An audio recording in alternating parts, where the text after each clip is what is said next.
الكيلر يا شباب السي 50. بنتكلم عن هالكاميرا بطريقة جدا سريعة، وبتكلم عن تجربتي الأولى. ما بدخل في تفاصيل، أو هذا الريفيو ما بيكون تفصيلي، بس حاب أعطي انطباعي الأول على هالكاميرا هذه. طبعا بالنسبة لي أنا أحب الكاميرات الفول فريم، يعني شيء يعطيني قوة في اللو لايت، في نفس الوقت يضيف لي دبث فيل أكثر، اللي هو عزل أكثر. فهالنقطة هذه خاصة حق العزل هي مهمة بالنسبة لي. ما بتكلم عن الاوبن جيت لاني ما جربته ابدا ابدا ابدا، يعني عندي تجربه اقدر اني انا احط على اوبن جيت واصور، لكن في حال اني بصور اوبن جيت لازم اتنازل عن السلو موشن، وانا شخص عاشق للسلو موشن. يعني انا ابدي سلو موشن عن الاوبن جيت، لان اذا صورت اوبن جيت ف 30 اف بي اس او 30 فريم بير سكند ما بيسوي لي شيء. اما بخصوص السوشيال ميديا بالطول ويوتيوب بالعرض، ضربة واحدة كأوبن جيت أشوف أنه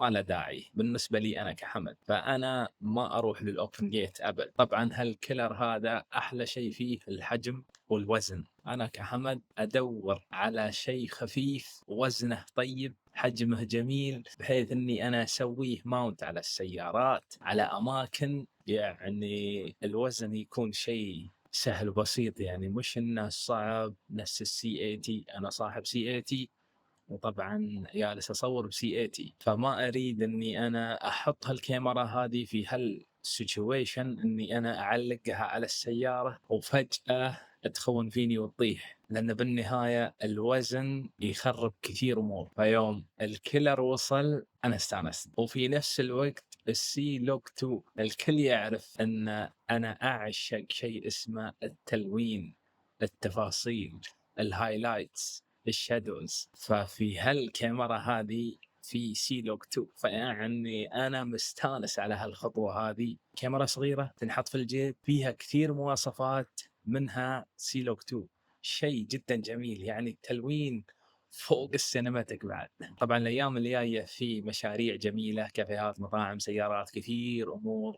فباذن الواحد الاحد راح اصور بالسي 50 واعطيكم النتائج في السوشيال ميديا. ترقبوا في اتش اي كالرست، او بالعربي يكتب حمد احمد، وبطلع لك اول واحد. وانا متاكد ان هذا الشيء ما يحتاج، الكلر ما يحتاج اني انا اسوي عليه فيديو ثاني، الكلر كلر. فالنتائج اللي انتم بتشوفونها ما بتلاحظون اي فرق بين السي 80 والسي 400 والسي 50، لان بالنهايه الكاميرات هذه فول فريم، فيها سي لوك 2، دايناميك رينج عالي، سلو موشن 120 في الثلاثه. فما بتحس بفرق، يعني بالعكس بتستمتع، بتستانس على الجميع. كاميرا A B C، يعني اموركم طيبه. لو اي كاميرا استخدمت من هالثلاثه انتم في السيف. اي حد يشوف حجم السي 50 يقول ان هذا شيء بسيط وهذا شيء عادي، لكن ما يعرف ان هذا الكلر هذا اقوى شيء في الدنيا كلها.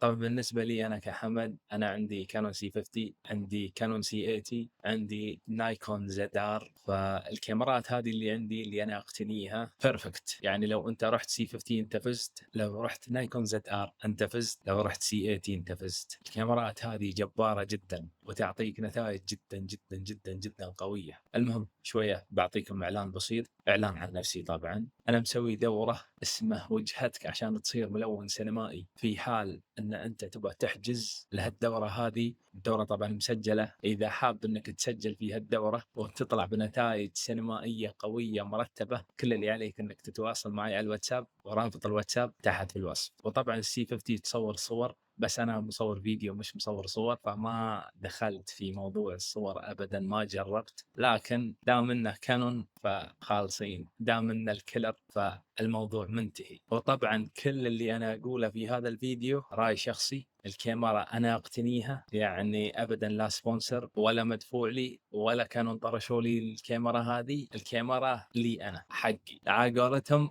بخشم الدرهم.